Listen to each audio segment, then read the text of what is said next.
আজকে আমাকে স্বাধীনতার এতদিন পরে আজকে পরীক্ষা করে দিতে হবে যে আমি ভারতীয় নাগরিক কিনা।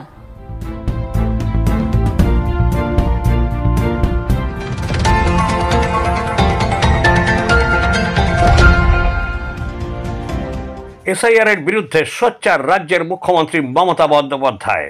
গতকাল মঙ্গলবার আম্বেদকরের মূর্তির পাদদেশে এক সভায় মমতা বন্দ্যোপাধ্যায় এখন আবার নতুন কথা বলছে, নাগরিক।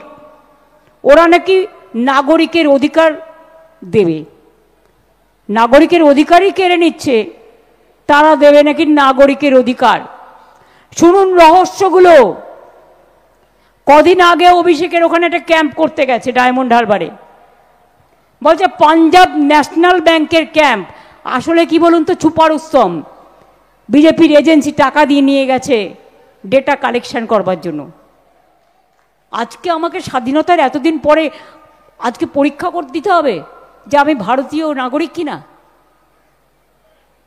আজকে আমাদের নতুন করে প্রমাণ দিতে হবে যে we are Indian citizen or not. এতদিন পর প্রমাণ দিতে হবে।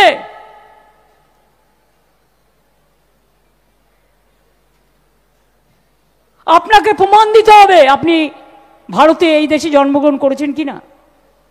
আপনাকে প্রমাণ দিতে হবে আপনি এই দেশের ভোটার ছিলেন কিনা। আপনাকে প্রমাণ দিতে হবে আপনার বাবা মার সার্টিফিকেট নিয়ে আসতে হবে। আরে ওরা তো ফেক সার্টিফিকেট বানিয়ে নেয়,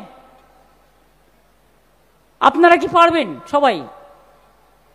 আর ফেক সার্টিফিকেটের কোনো ভ্যালু নেই,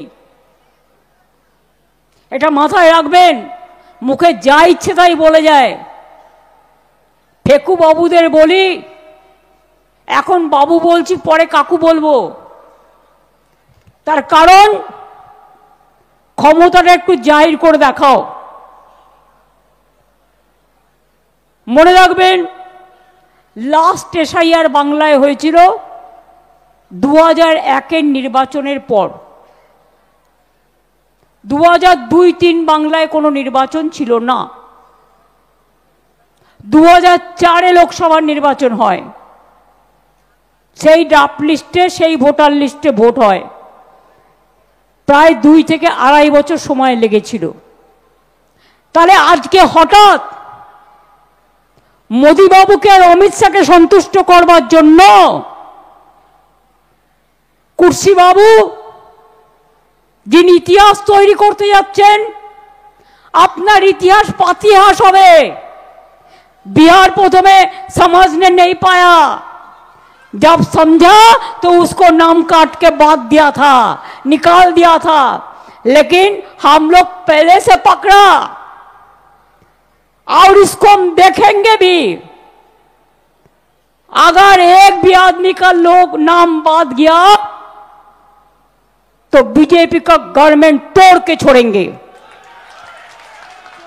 পরিমল কর্মকারের রিপোর্ট, এখন দিনকাল নিউজ, কলকাতা।